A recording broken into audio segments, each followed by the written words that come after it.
और नमस्कार, आप देख रहे हैं नेशन टीवी और मैं हूं आपके साथ प्रेम कुमार। अभी डॉक्टर अरविंद सर हमसे जुड़ने वाले हैं।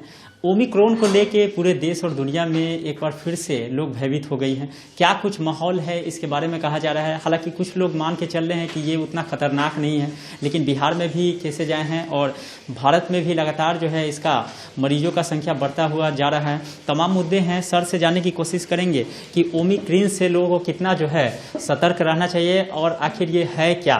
सर, जिस तरीके ओमिक्रॉन को लेके जिस तरीके से माहौल बना हुआ है, क्या कहेंगे, आखिर ये कहाँ से पनपा, क्या कुछ माहौल है इसका।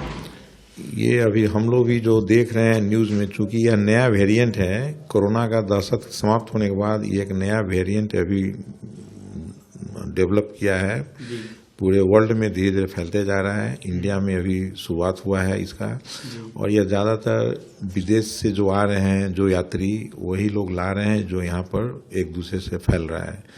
तो इसके बारे में अभी जो हम लोग न्यूज़ से और कुछ आपसी डॉक्टर जो डिस्कशन से यही हम लोग को पता चल रहा है कि यह वेरिएंट उतना खतरनाक नहीं है, इससे ज़्यादा डरने की जरूरत नहीं है, दहशत में ज़्यादा नहीं रहना है।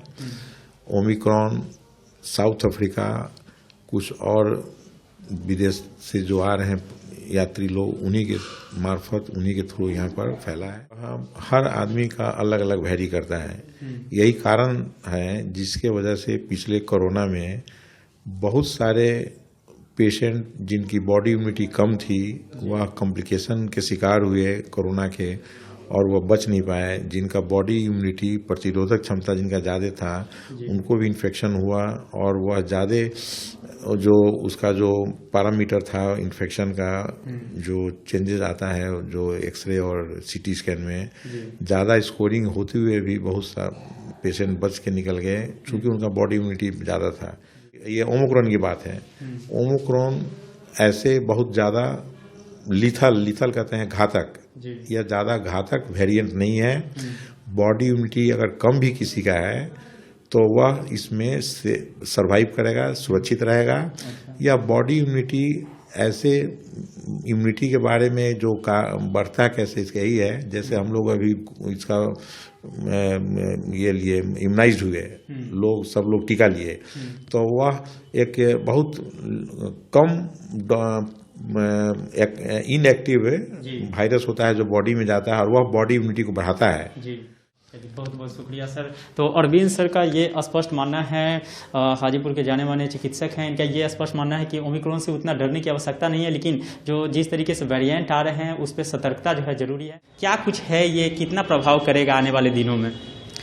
ओमिक्रॉन अभी तक जहाँ पर जितने 59 देशों में है, वहाँ से अभी तक कोई सीरियस इसका सिम्टम्स नहीं डेवलप किया है। ये बहुत अच्छी बात है। और जिस तरह से हम लोग डेल्टा वायरस के लिए बेसिकली समझना है कि ये भी एक कोरोना वायरस है। अब कोरोना वायरस फैमिली है तो इसमें ओमिक्रॉन है, कुछ और भी आ सकता है, इससे कुछ नहीं घबराना है।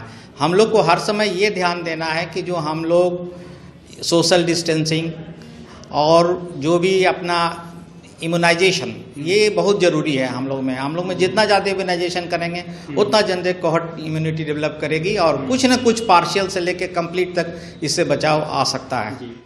विश्व में एक बार फिर से इसका आगमन है तो कितना प्रभाव करेगा। नहीं, अभी तक जो भी है डेथ रेट के हिसाब से और परेशानी के हिसाब से, सीवियरिटी के हिसाब से डेल्टा ही आगे है। ओमिक्रॉन उतना नहीं लगता है कि उतना प्रोग्रेस करेगा, लेकिन ऐसे आईआईटी वालों को है कि ये जनवरी या फरवरी मध्य तक 150 मिलियन तक हिंदुस्तान में जा सकता है। क्या लोगों को आगाह करेंगे, क्योंकि बहुत लोग इससे भयभीत भी हैं, तो क्या कहेंगे। नहीं, जो परहेज हम लोग कर रहे हैं, सोशल डिस्टेंसिंग का, मास्किंग का, सैनिटाइजेशन का, इसको नहीं छोड़ना है।